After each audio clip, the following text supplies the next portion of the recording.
Hello बच्चों, क्या हाल चाल। कैसे हो आप लोग? आई होप आप लोग बढ़िया होंगे, मस्त होंगे, मन लगा के पढ़ाई कर रहे होंगे।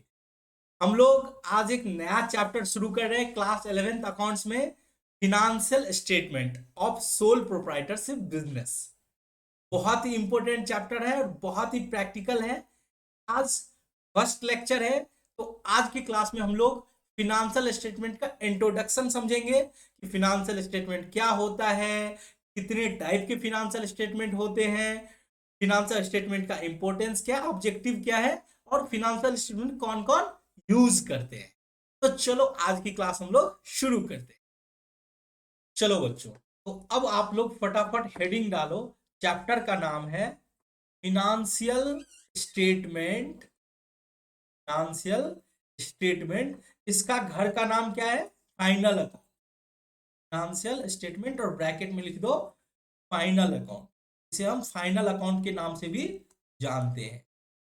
फाइनल अकाउंट, फाइनेंशियल स्टेटमेंट और final account of sole proprietorship business, of sole proprietorship business. ठीक है, चलो। तो हम लोग जो इस चैप्टर में सीखने वाले हैं वो सीखने वाले हैं कैसे फाइनल अकाउंट बनाया जाता है, फिनेंशियल स्टेटमेंट बनाया जाता है सोल प्रोप्राइटर। तो आप लोग समझो कि बिजनेस जो होते हैं वो जनरली तीन कैटेगरी में होते हैं। एक तो होता है सोल प्रोप्राइटरशिप बिजनेस, जहां पे कि बिजनेस का जो ऑनर होता है केवल एक पर्सन होता है, एक पर्सन के द्वारा बिजनेस को चलाया जाता है, उसको बोला जाता है सोल प्रोप्राइटरशिप। ठीक है। आप ब्रैकेट में आप अपने अंडरस्टैंडिंग के लिए आप लिख सकते हो, जो बिजनेस अकेले चलाता है, वो बिजनेस अकेले करता है, जो बिजनेस अकेले करता है उसको बोला जाता है सोल प्रोप्राइटर। जो बिजनेस अकेले करता है उसको बोला जाता है सोल प्रोप्राइटर। एक होता है पार्टनरशिप बिजनेस। पार्टनरशिप बिजनेस में क्या होता है, एक से अधिक व्यक्ति यानी दो या दो से अधिक व्यक्ति मिलकर जब बिजनेस को साथ में चलाता है तो उसको बोला जाता है पार्टनरशिप। और एक होता है कंपनी। ठीक है। तो जनरली तीन टाइप के बिजनेस होते हैं, सोल प्रोप्राइटरशिप, पार्टनरशिप और कंपनी। तो आप जो फिनेंशियल स्टेटमेंट अभी सीखने वाले हो क्लास 11th में, वो सोल प्रोप्राइटरशिप यानी एकल स्वामित्व वाला, जिसका बिजनेस का ऑनर केवल एक व्यक्ति होता है, उसका सीखने वाले। हम लोग पार्टनरशिप बिजनेस और कंपनी का जो फाइनल अकाउंट सीखेंगे वो क्लास 12 में जाके सीखेंगे, वो क्लास 11th में हम लोग नहीं सीखने वाले हैं। अभी हम लोग को जो सीखना है वो सीखना है सोल प्रोप्राइटरशिप का फिनेंशियल। ठीक है। और इस चैप्टर को भी, फिनेंशियल स्टेटमेंट के चैप्टर को भी दो भाग में बांट के आप देखते होंगे। दो चैप्टर है फिनेंशियल स्टेटमेंट का, एक है विदाउट एडजस्टमेंट और एक है विथ एडजस्टमेंट। विदाउट एडजस्टमेंट का मतलब यहां पे आपको केवल फिनेंशियल स्टेटमेंट बनाना सिखाया जाएगा। फिर विथ एडजस्टमेंट के अंदर क्या होगा कि वहां पे कॉम्प्लेक्स कॉम्प्लेक्स एडजस्टमेंट आपको मिलेंगे, अलग अलग टाइप के एडजस्टमेंट मिलेंगे। आप बोल सकते हो कि फिनेंशियल स्टेटमेंट विदाउट एडजस्टमेंट थोड़ा हल्का रहेगा, और विथ एडजस्टमेंट में क्या होगा, बहुत सारे एडजस्टमेंट रहेगा, तो थोड़ा कॉम्प्लेक्सिटी लेवल जो है वो बढ़ जाएगा। ठीक है। तो हम इसको लिखते हैं financial statement of sole proprietor. हम लोग जो फर्स्ट चैप्टर पढ़ रहे हैं वो पढ़ रहे हैं विदाउट एडजस्टमेंट। चैप्टर क्या होगा, अभी जो हम लोग पढ़ रहे हैं वो पढ़ेंगे विदाउट एडजस्टमेंट। अब सर ये फिनेंशियल स्टेटमेंट फाइनल अकाउंट होता क्या है, सबसे पहले ये जान लेते हैं। देखो, ये जो हम लोग शुरुआत किए थे क्लास 11th में अपना अकाउंटिंग, फिनेंशियल अकाउंटिंग जो शुरुआत किए थे उसका ये एंड प्रोडक्ट है। तो आप फिनेंशियल स्टेटमेंट को बोल सकते हो and product, and product of financial accounting, and product of financial accounting. ठीक है। ये क्या है, फिनेंशियल स्टेटमेंट क्या है, एंड प्रोडक्ट है फिनेंशियल अकाउंटिंग का। फिनेंशियल स्टेटमेंट एंड प्रोडक्ट है फिनेंशियल अकाउंटिंग का। वो कैसे? अब देखो, पूरे साल भर आपने क्या सीखा, बिजनेस ट्रांजेक्शन से। कोई बिजनेस ट्रांजेक्शन होता है तो सबसे पहले क्या किया करते हैं, अकाउंटिंग वॉचर तैयार करते हैं। वॉचर से हम लोग जर्नल बनाना सीखे, जर्नल से लेजर का पोस्टिंग करना सीखे, फिर उसका बैलेंसिंग करना सीखे, और उस लेजर के बैलेंस से हम लोग ट्रायल बैलेंस बनाना सीखे। और ट्रायल बैलेंस बनाने के बाद हम लोग क्या करें, एंड रिजल्ट हम लोग क्या कर रहे हैं, फिनेंशियल स्टेटमेंट यानी फाइनल अकाउंट बना। अब सर फाइनल अकाउंट क्यों बना रहे, फिनेंशियल स्टेटमेंट क्यों बना रहे? अब इसका मेन तो दो ही उद्देश्य है। एक तो बिजनेस के पोजीशन का पता लगाना, यानी फिनेंशियल पोजीशन बिजनेस का कैसा है, यानी कि बोल सकते हो आप बिजनेस के पास कितना नेटवर्थ है, ठीक है, यानी कंपनी के पास कितनी एसेट है, कितनी कैपिटल है, कितनी लाइबिलिटीज है। और दूसरा पता लगाना कंपनी का फिनेंशियल परफॉर्मेंस, यानी कंपनी पूरे साल भर के दौरान कंपनी ने अपना परफॉर्मेंस कैसा दिया, वो कैसे पता चलेगा। जब हमें यह पता चलेगा कि कंपनी को अल्टीमेटली नेट रिजल्ट क्या आया, प्रॉफिट में है यानी कितना प्रॉफिट कमाया, लॉस में है तो कितना लॉस उसको हुआ है। तो अल्टीमेटली फिनेंशियल स्टेटमेंट हम इसलिए तैयार करते हैं जिससे कि ये पता लगाया जा सके कि कंपनी कितने प्रॉफिट कमाए और कंपनी का फिनेंशियल पोजीशन कैसा है, यानी कंपनी का नेटवर्थ कितना है, कंपनी का वैल्यू कितना है। इसके लिए हम लोग फिनेंशियल अकाउंटिंग करते हैं और अंत में जाके हम फिनेंशियल स्टेटमेंट तैयार करते हैं। चलो अब फटाफट आप लोग क्या करो, एक दो लाइन हमारे साथ आप फिनेंशियल स्टेटमेंट का मतलब क्या होता है, इसका डेफिनेशन क्या होता है, वो फटाफट आप मेरे साथ लिखो, ठीक है। सबसे पहले बात करते हैं फिनेंशियल स्टेटमेंट क्या होता है। Financial statements, statements are the statement, ये एक प्रकार का स्टेटमेंट है, the statement are the statements prepared at the end of the account, prepared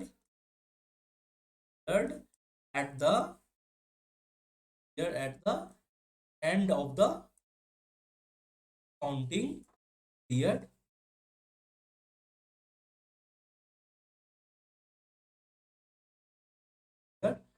for detailed information or detailed information about the financial position or the financial position and performance of the business, financial position and performance of the business। चलो हमने financial statement का एक definition लिखा। अब इस financial statement की definition में हमने क्या बात करी, तो हम बात की कि फिनेंशियल स्टेटमेंट क्या होता है, एक स्टेटमेंट होता है, नॉर्मल एक स्टेटमेंट होता है जो बनाया जाता है and of the accounting period. तो सबसे पहली बात तो हमने करी कि and of the accounting period, तो ये first point, and of the accounting period. और डिटेल इंफॉर्मेशन, इसमें क्या रहता है, डिटेल इंफॉर्मेशन रहता है किस चीज के बारे में, फिनेंशियल पोजीशन के बारे में, ये हमने सेकेंड बात करी। और तीसरी बात करी परफॉर्मेंस, फिनेंशियल परफॉर्मेंस के बारे में। तो बेसिकली फिनेंशियल स्टेटमेंट में हमने तीन बात करी। एक तो बात किया end of the accounting period, यानी end of the accounting period यानी कोई भी बिजनेस का अकाउंटिंग पीरियड कब खत्म होता है, सबसे पहले उसको समझो। अब डिपेंड करता है कि फर्स्ट पॉइंट हम बात कर रहे हैं अकाउंटिंग पीरियड, फर्स्ट बात क्या कर रहे हैं, अकाउंटिंग पीरियड। इसको लिखना चाहो तो आप लिखो, नहीं लिखना चाहो तो आप छोड़ भी सकते हो, बस आपको समझने के लिए मैं बता रहा हूं अकाउंटिंग पीरियड क्या होता है। अब देखो नॉर्मल डिपेंड करता है कि कौन सा बिजनेस एक्टिविटी है, छोटा बिजनेस है, स्मॉल बिजनेस है, स्मॉल बिजनेस है। अब स्मॉल बिजनेस में क्या होगा कि अकाउंटिंग पीरियड साल में एक बार खत्म होगा, ठीक है। तो स्मॉल बिजनेस में क्या होगा, एंड जो होता है अकाउंटिंग पीरियड वो कब होगा, साल के अंत, साल का अंत कब होता है, या तो 31 दिसंबर, अगर कैलेंडर ईयर फॉलो करता है तो 31 दिसंबर। और फिर एक अकाउंटिंग पीरियड होता है, अगर कोई कोई कंपनी ऐसा होता है कि कैलेंडर ईयर फॉलो करती है, जैसे कि अगर हम बात करें ऑस्ट्रेलियन एंटिटी हो गया, ठीक है, फ्रेंच एंटिटी हो गया, ये सब क्या करती है 31 दिसंबर को फॉलो करती है, तो उनका बिजनेस कब होता है, बंद 31 दिसंबर, ठीक है। और बहुत सारी कंपनी जैसे इंडिया में कौन सा अकाउंटिंग पीरियड फॉलो होता है, तो वहां पे बिजनेस क्लोज होता है 31 मार्च, वहां पे क्या होता है 31 मार्च। तो सर हमें बाहर का क्यों सिखा रहे हो, इंडिया में जो फॉलो होता है उसको सिखाओ। देखो जब आप एक्चुअली इंडस्ट्री में उतरोगे तो ग्लोबलाइजेशन का जमाना है, ऐसा जरूरी नहीं है कि आपको इंडियन कंपनी में ही काम करने का अपॉर्चुनिटी मिलेगा। देखो जैसे मैं सीए बना हूं, तो जब से मैं सीए में काम कर रहा हूं, सीए बनने के बाद काम कर रहा हूं, तब से मैं फॉरेन एंटिटी में ही काम कर रहा हूं। तो आपको सीखना जरूरी है कि कौन से एंटिटी कौन सा पीरियड फॉलो करती है, तो या तो 31 दिसंबर होगा या 31 मार्च होगा। ये बात क्या मैंने छोटे बिजनेस में, ठीक है, कि 31 दिसंबर और 31 मार्च साल के अंत में क्या होगा, अकाउंटिंग पीरियड खत्म होगा, तब फिनेंशियल स्टेटमेंट बनाया जाएगा। अगर बात करें लार्ज बिजनेस में, बहुत बड़ी कंपनी है, लिस्टेड आप जिसको बोल सकते हो, लार्ज एंटिटी, तो लिस्टेड एंटिटी होती है, जो स्टॉक एक्सचेंज में लिस्टेड होती है, जो बड़ी कंपनियां होती है, वहां पे उनको मैंडेटरी रहता है कि वो क्वार्टरली बुक्स क्लोज करे, क्वार्टरली, क्वार्टरली बुक्स को क्लोज करे।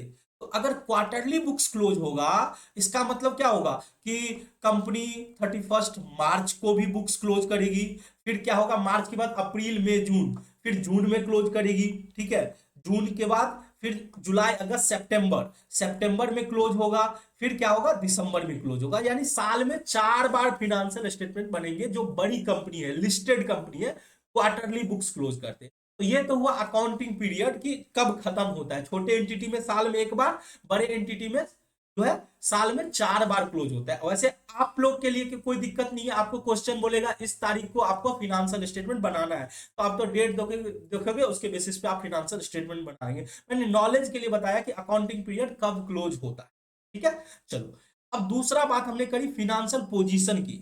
दूसरा बात क्या किया, फिनेंशियल पोजीशन, ये क्या होता है।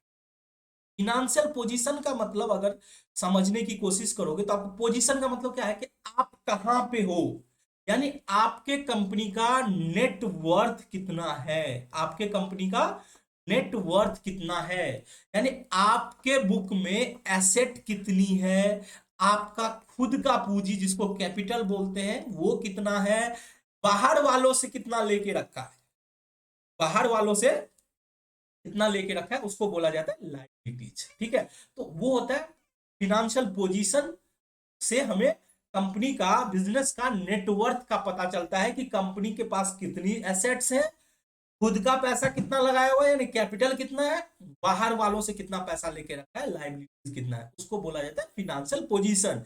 इसके लिए हम लोग क्या बनाते हैं फिनेंशियल स्टेटमेंट के अंदर, बैलेंस शीट, ठीक है। चलो, अब हमने बात की थी थर्ड पॉइंट, परफॉर्मेंस।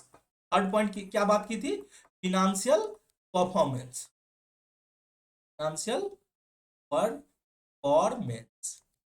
देखो, फिनेंशियल परफॉर्मेंस का मतलब हुआ कि आप पूरे अकाउंटिंग पीरियड के दौरान आपका नेट रिजल्ट कैसा रहा, आपका नेट रिजल्ट कैसा रहा, यानी आप कितना प्रॉफिट कमाए, आप कितना प्रॉफिट कमाए, ठीक है, या फिर आपको लॉस हुआ तो कितना लॉस हुआ, कितना प्रॉफिट कमाए या फिर कितना लॉस हुआ, ठीक है।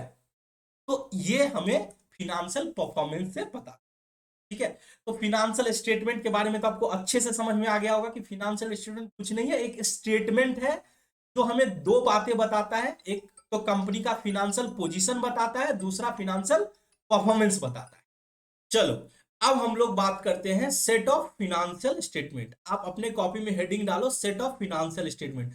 फिनेंशियल स्टेटमेंट के अंदर कौन कौन से स्टेटमेंट हम लोग तैयार करते हैं, तो ये डिपेंड करता है कि हम कौन से बिजनेस का फिनेंशियल स्टेटमेंट तैयार कर रहे हैं, यानी प्रोप्राइटरशिप बिजनेस का, या फिर पार्टनरशिप का, या फिर कंपनी अकाउंट का।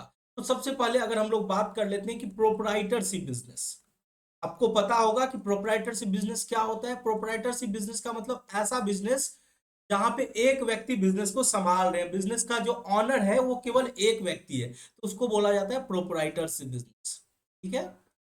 दूसरा होता है पार्टनरशिप बिजनेस, दूसरा क्या होता है, पार्टनरशिप बिजनेस, ठीक है, पार्टनरशिप बिजनेस। और तीसरा होता है कंपनी, तीसरा क्या होता है, company.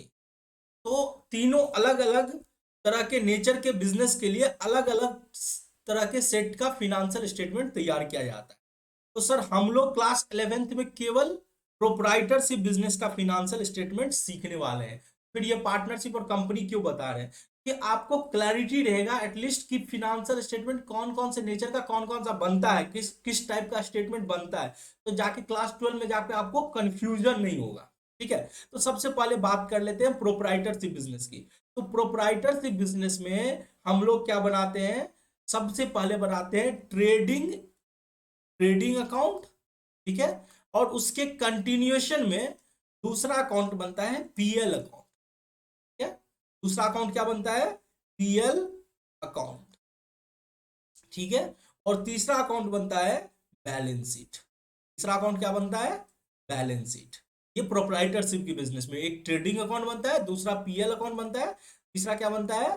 Balance sheet. Trading account से हमें क्या होता है? हमें यह पता चलता है कि हमारा बिजनेस का एक्चुअल में बिजनेस जो कर रहे हैं तो उस बिजनेस का जो मेन सोर्स है उससे हमारा कितना प्रॉफिट या लॉस हो रहा है। इसको बोला जाता है ग्रॉस। ट्रेडिंग अकाउंट से जो निकल के आता है वो आता है ग्रॉस प्रॉफिट या फिर ग्रॉस लॉस। ग्रॉस प्रॉफिट या फिर ग्रॉस लॉस। पीएनएल अकाउंट से जो निकल के आता है वो या तो नेट प्रॉफिट या फिर नेट लॉस। नेट प्रॉफिट या फिर नेट लॉस। और बैलेंस शीट क्या है सर? ट्रेडिंग और पीएल अकाउंट से हमें परफॉर्मेंस का पता चलता है कि प्रॉफिट कितना कमा रहे हैं, ठीक है। बट बैलेंस शीट से हमारा पोजीशन का पता चलता है कि हमारे कंपनी का जो नेट वर्थ है, हमारे कंपनी का जो नेट वर्थ है वो कितना है। यानी हमारे पास एसेट कितना है, हमारे पास कैपिटल कितना है, हमारे पास लाइबिलिटीज कितना है, ठीक है। तो ये तीन अकाउंट हम लोग बनाते हैं इसमें, प्रोप्राइटरशिप बिजनेस में। अब ट्रेडिंग अकाउंट और पीएल अकाउंट जो होता है वो साथ में बनता है, तो आप बोल सकते हो trading account and PNL account, ये दोनों क्या होता है? एक साथ बनता है, एक कंटिन्यूएशन में बनता है। ये इस पे तो हम लोग बहुत सारे क्वेश्चन करेंगे। बेसिकली यही आपका आपका जो क्लास 11th का सिलेबस है बस यही है। 11th में आपको केवल यही पढ़ाया जाएगा, ठीक है। पार्टनरशिप और कंपनी क्लास 12 में पढ़ाया जाएगा। फिर भी देख लेते हैं कि पार्टनरशिप के अंदर कौन कौन से फिनेंशियल स्टेटमेंट में क्या क्या बनाते हैं, ठीक है। पार्टनरशिप के अंदर हम लोग क्या क्या बनाते हैं, ठीक है। तो देखो पार्टनरशिप बिजनेस में भी ट्रेडिंग अकाउंट तो बनता ही है, पार्टनरशिप में भी ट्रेडिंग अकाउंट बनता ही है। दूसरा पीएल अकाउंट भी बनता है, दूसरा पीएल अकाउंट भी बनता है, ठीक है। जैसे प्रोप्राइटरशिप बिजनेस में बनाते हैं वैसे ही पार्टनरशिप में भी ट्रेडिंग भी बनता है, पीएल भी बनाता है। बट उसके साथ साथ पार्टनर को भी तो प्रॉफिट में बंटवारा करना होता है। उस बंटवारा के लिए एक एडिशनल अकाउंट बनता है जिसका नाम होता है पीएल एप्रोप्रिएशन अकाउंट। एडिशनल जो होता है पीएल अकाउंट के बाद बनाया जाता है उसका नाम होता है पीएल एप्रोप्रिएशन अकाउंट। तो पार्टनर्स को कुछ देना है, सैलरी देना है, कुछ कमीशन देना है, प्रॉफिट में हिस्सा देना है, तो उसके लिए हम लोग PL appropriation account, PL appropriation. फिर पार्टनर के कैपिटल का भी हिसाब किताब रखना होता है, तो उसके लिए अलग से, अब चूंकि बिजनेस प्रोप्राइटरशिप में तो एक ही पार्टनर होता है तो सारा कैपिटल क्या होता है बैलेंस शीट के अंदर कैलकुलेशन हो जाता है। बट यहाँ पे क्या होता है पार्टनरशिप में तो दो या दो से अधिक व्यक्ति जो है बिजनेस का ऑनर होता है, तो पार्टनर्स के कैपिटल का भी हिसाब किताब लगाना होता है, तो इसके लिए बनता है partners capital account, partners capital account. और फिर लास्ट में बनता है बैलेंस शीट, ठीक है। लास्ट में बनता है बैलेंस शीट। तो आप जब क्लास 12 में जाओगे तो आप देखोगे कि आपको पीएल अप्रोप्रिएशन अकाउंट और पार्टनर्स कैपिटल अकाउंट सिखाया जाएगा। ट्रेडिंग अकाउंट, पीएल अकाउंट और बैलेंस शीट तो ऑलरेडी आप सीख के आए होंगे क्लास 11th में, तो आपको केवल ये दो चीज सिखाएगा। अभी जैसे क्लास 11th में हम लोग केवल प्रोप्राइटरशिप बिजनेस की बात करेंगे, ट्रेडिंग अकाउंट, पीएल अकाउंट और बैलेंस। तो सर कंपनी का भी फटाफट बता दो कि कंपनी में हम लोग क्या बनाते हैं। देखो कंपनी में ये ट्रेडिंग और पीएल अकाउंट नहीं बनता है, उसके बदले में बनता है statement of profit and loss account. Company में क्या बनता है? Statement of profit and loss account, statement of profit and loss account. फिर दूसरा बनता है बैलेंस शीट। दूसरा क्या बनता है? बैलेंस शीट, ठीक है। और कैश फ्लो स्टेटमेंट, ये कैश फ्लो स्टेटमेंट सारे कंपनी के लिए अप्लाई नहीं होता है, केवल जो बड़ी कंपनी है, जो लिस्टेड कंपनी है, उसके लिए कैश फ्लो स्टेटमेंट अप्लाई।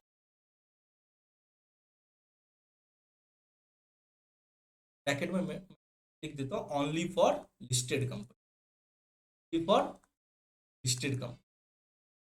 अब ये जो है बहुत ही इंपॉर्टेंट है, मैं बहुत ही इंपॉर्टेंट इसलिए बोल रहा हूं क्योंकि आपको क्लैरिटी होना जरूरी है।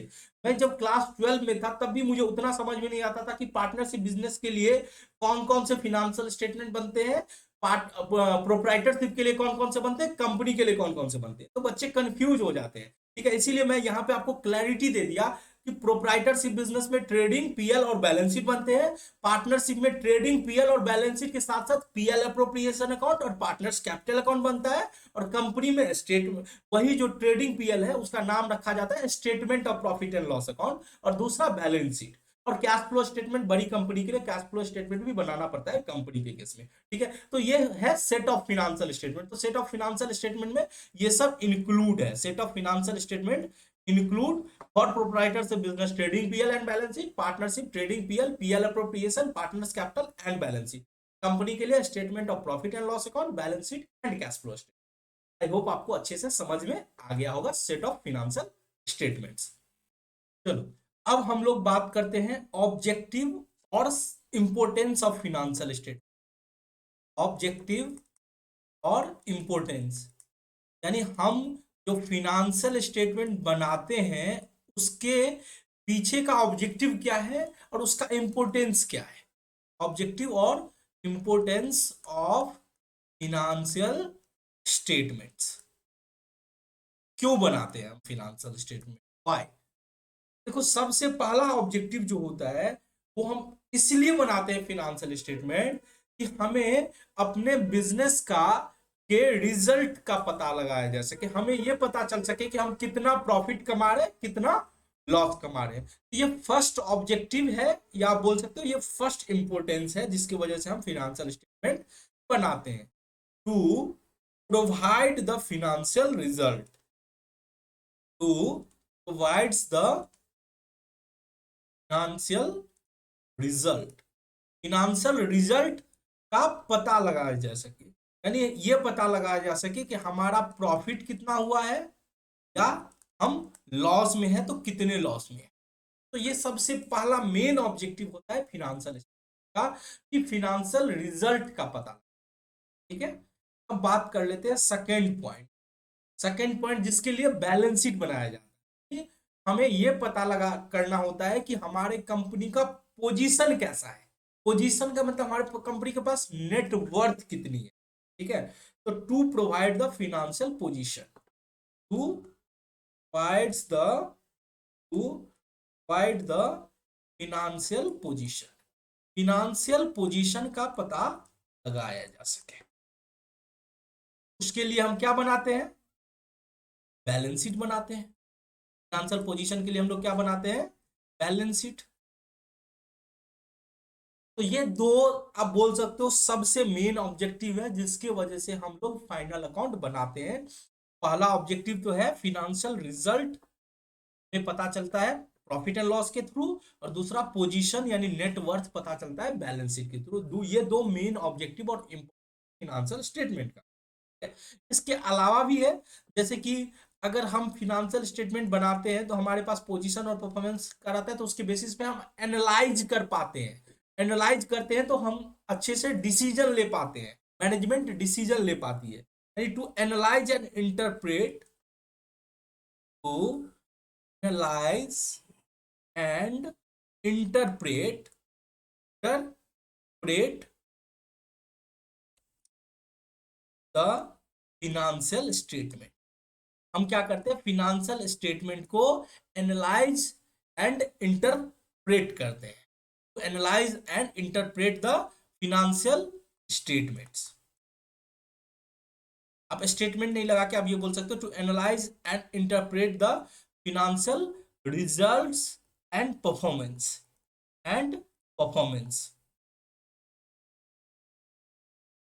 रिजल्ट और परफॉर्मेंस को हम लोग क्या करते हैं, एनालाइज और इंटरप्रेट करते हैं। तो ये ऑब्जेक्टिव होता है फिनेंशियल स्टेटमेंट का, ठीक है।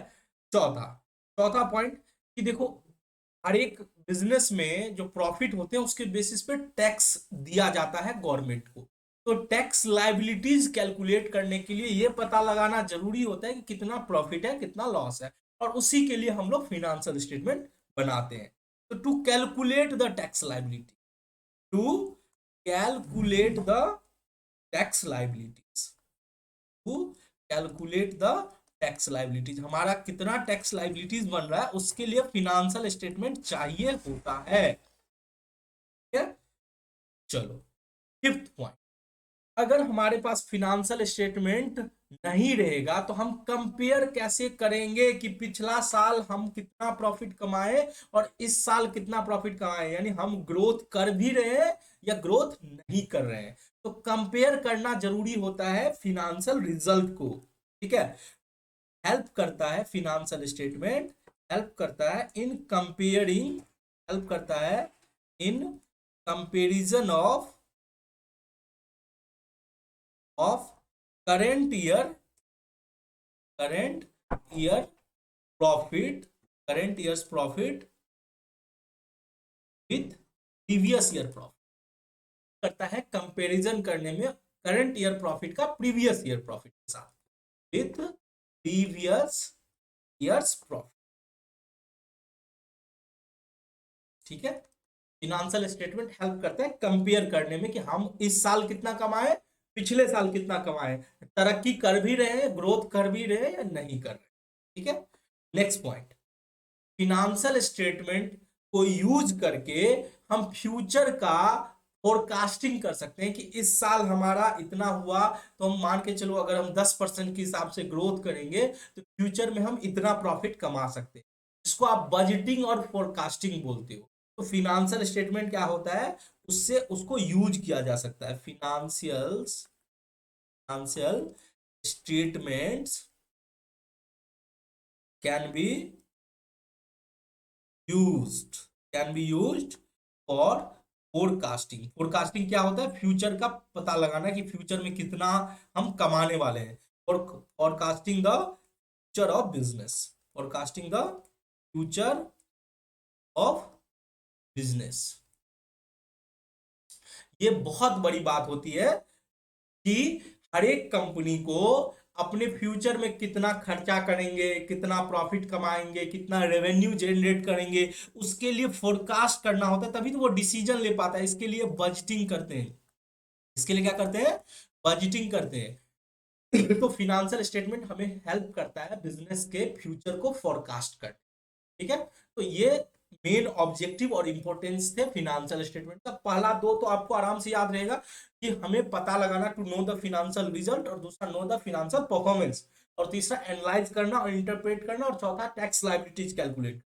पांचवा क्या था, कंपेयर करना, करंट ईयर के प्रॉफिट को पिछले साल के प्रॉफिट से कंपेयर करना, और छठा क्या था कि फ्यूचर के को फोरकास्ट करना, बजटिंग करना, फोरकास्टिंग करना फ्यूचर के बिजनेस का। ठीक है, चलो चलो अब हम लोग आगे बढ़ते हैं। अब आप लोग हेडिंग डालो अपने कॉपी में, users of financial statement, users of financial statement. Financial statement को यूज करने वाले कौन कौन होते हैं, कौन कौन यूजर होते हैं फिनेंशियल स्टेटमेंट के। तो सबसे पहला, जो बिजनेस का ऑनर है, जो बिजनेस का मालिक है। ठीक है, बिजनेस का जो ऑनर है, बिजनेस ऑनर्स। ठीक है, अब बिजनेस के ऑनर, जो बिजनेस का मालिक है, उसको कंपनी में उसको एक नाम दिया गया जिसको बोला जाता है शेयर होल्डर। उसको कंपनी में उसका नाम क्या दिया गया है, शेयर होल्डर। अब समझो बिजनेस का मालिक कौन होता है, बिजनेस का मालिक कौन होता है। तो सर, जो बिजनेस को फाउंड करता है, यानी जो बिजनेस की शुरुआत करता है और जो बिजनेस में पैसा लगाता है। मैंने क्या बोला, जो बिजनेस का फाउंडर होता है। बिजनेस का फाउंडर का मतलब होता है कि जो बिजनेस की शुरुआत करता है। आप ऐसे बोल सकते हो, फाउंडर जो बिजनेस की शुरुआत करता है, जो बिजनेस की शुरुआत करता है, शुरुआत करता है। ठीक है, उसको वैसे बिजनेस के लैंग्वेज में उसको बोला जाता है फाउंडर, बिजनेस का फाउंडर। ठीक है, जो बिजनेस की शुरुआत करता है उसको बोला जाता है बिजनेस का फाउंडर। स्पेलिंग मिस्टेक हो गया, इसको ठीक कर देते हैं, फाउंड। ठीक है, और जो बिजनेस की शुरुआत करता है और जो बिजनेस में पैसा लगाता है। देखो, हर एक वर्ड को समझना जरूरी है, समझोगे तभी आप एनालाइज कर पाओगे और तब आप उसको बाद में अप्लाई कर पाओगे। तो समझना जरूरी है, समझो फिर एनालाइज करो तब जाके अप्लाई करो। ठीक है, जो बिजनेस की शुरुआत करता है और जो बिजनेस में पैसा लगाता है, और जो बिजनेस में पैसा लगाता है। दो बात मैंने बोला, जो बिजनेस की शुरुआत करता है यानी जो बिजनेस को इनिशिएट करता है शुरुआत में, उसको बिजनेस का फाउंडर बोला जाता है। और जो बिजनेस में पैसा लगाता है उसको, कंपनी के पर्सपेक्टिव से बोला जाए तो जो बिजनेस में पैसा लगाता है उसको बोला जाता है शेयर होल्डर। जो बिजनेस में पैसा लगाता है उसको क्या बोला जाता है? Share holder. मैंने एक बात नहीं बोला, जो बिजनेस को चलाता है वो मैंने नहीं बोला, क्योंकि अब ध्यान से सोचो, बिजनेस को कौन चलाता है? बिजनेस का सीईओ, बिजनेस का सीएफओ, या बोल सकते हो बिजनेस का एम्प्लॉय बिजनेस को चलाता है। ठीक है, ऐसा नहीं होगा जो बिजनेस की शुरुआत किया होगा या जो बिजनेस में पैसा लगाता है वो बिजनेस को चलाता है। ठीक है, जैसे मान के चलो हमने टीसीएस में पैसा लगाया, टीसीएस का शेयर मार्केट से खरीद लिया, का मतलब ये नहीं कि मैं टीसीएस का क्या बोलते हैं, टीसीएस को चला रहा हूं मैं। ठीक है, मैं, अगर बोला जाएगा कि बिजनेस का ऑनर क्या है तो वन ऑफ द ऑनर मैं भी हूं, क्योंकि मैंने बिजनेस में पैसा लगाया है। तो शेयर होल्डर को बिजनेस का ऑनर बोला जाता है। भले ही मैं एक छोटा सा पोर्शन के लिए है, बट मैं भी उस बिजनेस के शेयर का ऑनर हूं, तो मैं बिजनेस का ऑनर हूं। ठीक है, जो बिजनेस को चलाता है उसको बोला जाता है बिजनेस मैनेजमेंट। ठीक है, उसको आप बोल सकते हो मैनेजमेंट, आप बोल सकते हो। दूसरा कौन होता है? मैनेजमेंट। दूसरा होता है मैनेजमेंट। तो दोनों में फर्क करना सीखो कि बिजनेस का जो ऑनर होता है वो होता है जो बिजनेस में पैसा लगाता है। ठीक है, और मैनेजमेंट कौन होता है? जो बिजनेस को चलाता है। जो बिजनेस को चलाता है, वो बिजनेस को चलाता है।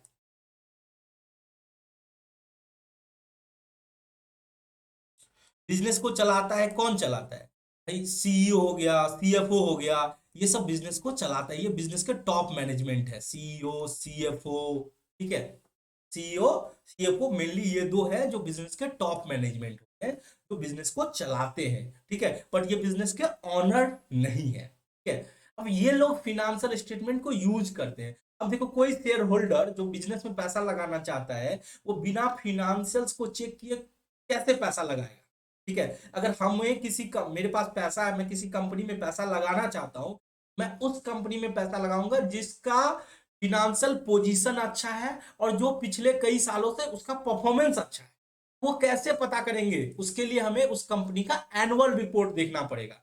एनुअल रिपोर्ट मतलब कंपनी का फिनेंशियल स्टेटमेंट चेक करना पड़ेगा कि कंपनी का फिनेंशियल पोजीशन, परफॉर्मेंस कैसा है। तो इसीलिए बिजनेस ऑनर हो, शेयर होल्डर हो, उसको ये जानना जरूरी होता है कि कंपनी कैसा परफॉर्म कर रही है, तभी तो वो उस कंपनी में पैसा लगाए। अब बात करते हैं मैनेजमेंट। मैनेजमेंट को क्यों फिनेंशियल चाहिए?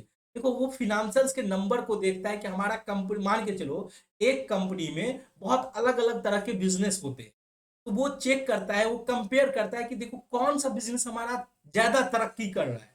जो बिजनेस ज्यादा ग्रोथ कर रहा है, क्या होगा उस बिजनेस में वो और अच्छे से डिसीजन लेगा और ज्यादा इन्वेस्ट करेगा, उसमें ज्यादा पैसा लगाएगा, इन्वेस्ट करेगा। ठीक है, तो मैनेजमेंट को डिसीजन लेने के लिए फिनेंशियल स्टेटमेंट को समझना जरूरी होता है। ठीक है? अब बात करते हैं उसके अलावा थर्ड पर्सन कौन हो सकते हैं। थर्ड पर्सन होते हैं वो व्यक्ति जो लोन के रूप में पैसा देता है। वो कौन होता है? बैंकर, यानी बैंकर जो बैंक होते हैं, और financial institution, financial institution, financial institution. ठीक है, बैंकर और फिनेंशियल इंस्टीट्यूशन। अगर इसको हम आसान भाषा में बनाए तो वो व्यक्ति जो बिजनेस को कर्ज देता है, वो बिजनेस को कर्ज, कर्ज का मतलब क्या होता है? लोन, लोन के रूप में।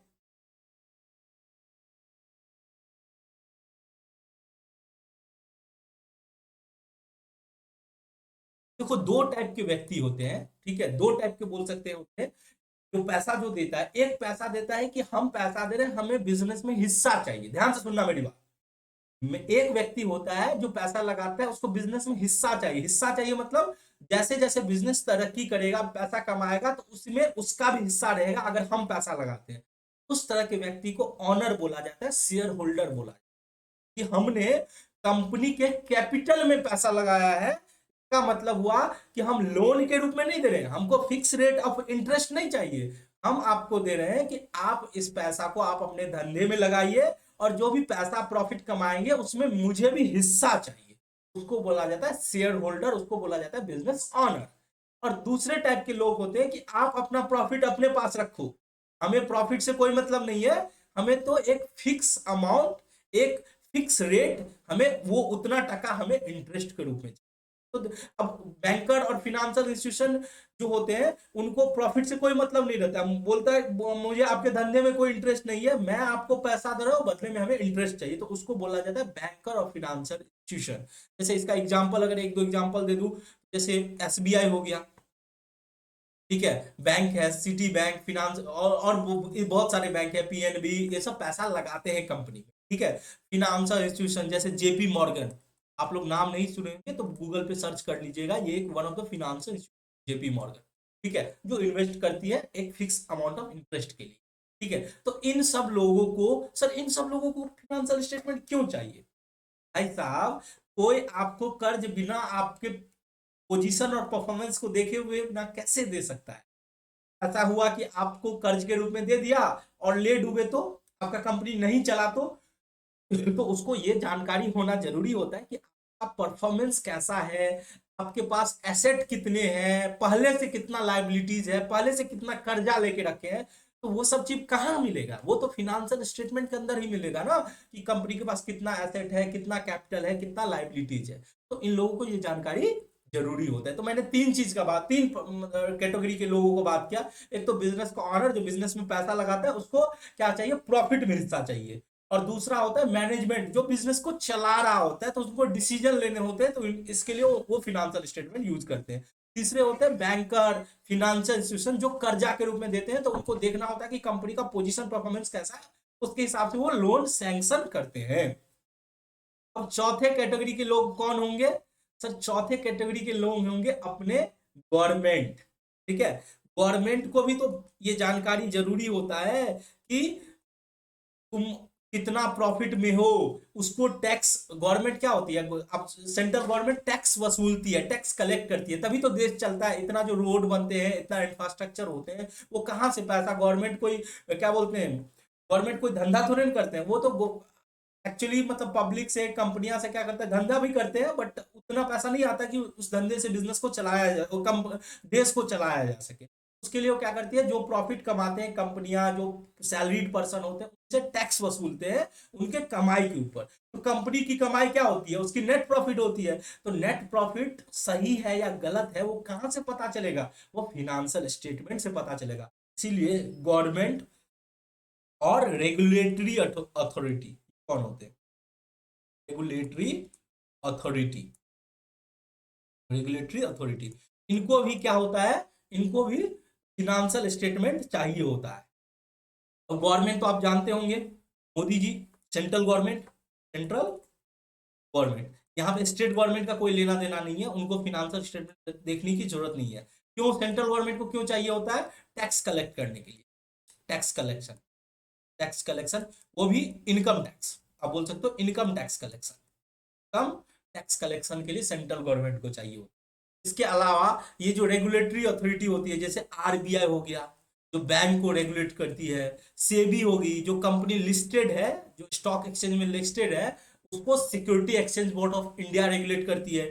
आईआरडीए हो गया, insurance regulatory institution of insurance regulatory development authority of India, IRDA, ठीक है। ये इंश्योरेंस कंपनी को रेगुलेट करती है कि ये कंपनी सही से काम कर रही है कि नहीं कर रही है, कोई घोटाला तो नहीं कर रही है। सेबी और आरडीआई, आरबीआई, ये सब क्यों होता है कि देखो कंपनी क्या होता है कि पब्लिक का पैसा लेती है, ठीक है। आप स्टॉक मार्केट का नाम सुने होंगे, क्या होता है कि जब कंपनी बड़ी होती है, वो अपना क्या करते हैं, मार्केट में आईपीओ लेके आते हैं। आईपीओ मतलब पब्लिक ऑफर लेके आते हैं कि आप चाहो तो आप उस उनके कंपनी में पैसा लगा सकते हो, आपको लगता है कि कंपनी अच्छा चल रही है, तरक्की कर रही है, तो आप पैसा लगा सकते हो। अब ये कंपनी घोटाला भी कर सकती है कि कागज डॉक्यूमेंट्स पे तो बहुत अच्छा अच्छा प्रॉफिट दिखाया, आपने पैसा लगा दिया, बाद में पता चला कि कंपनी चला नहीं, कंपनी में तो फ्रॉड हो गया, तो आपका पब्लिक का पैसा डूब जाएगा। तो इसीलिए ये सब रेगुलेटरी अथॉरिटी होती है जो कंट्रोल करके रखती है। इनका काम होता है टाइम टू टाइम चेक करते रहना सारा डॉक्यूमेंट्स की सब कुछ प्रॉपर है कि नहीं।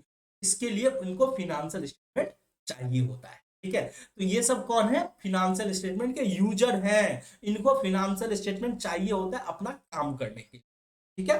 चलो लास्ट में और कौन हो सकता है सर? और होता है जैसे एक एम्प्लॉय।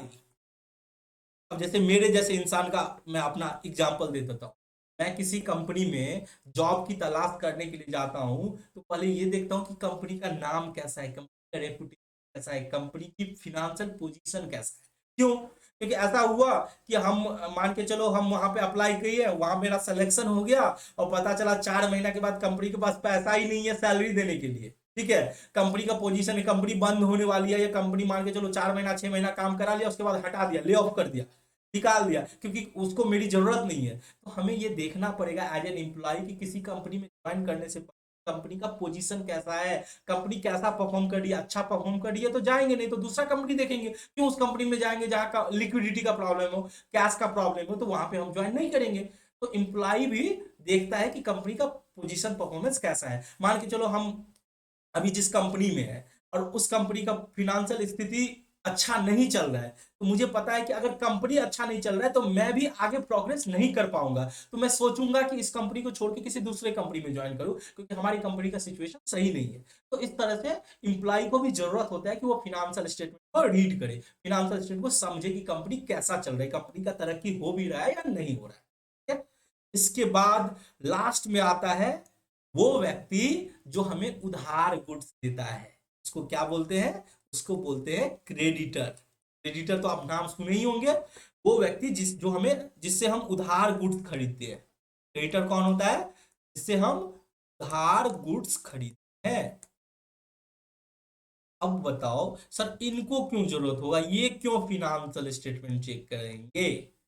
अब बताओ, जब आप किसी दुकान पे जाते हो कि चाचा जी हमको थोड़ा उधार दे दो, हमको पास पैसा नहीं है, बाद में चुका दूंगा, वो आपका चेहरा देखता है और देखता है कि ये इससे पैसा हम वसूल पाएंगे कि नहीं, तभी तो उधार देगा। ऐसा तो नहीं किसी रोड चलते व्यक्ति को उधार दे देगा। कंपनी को भी तो ये जानना जरूरी होता है कि हम जिसको उधार बेच रहे हैं वो पैसा चुका पाएगा या नहीं। तो कैसे पता करेगा?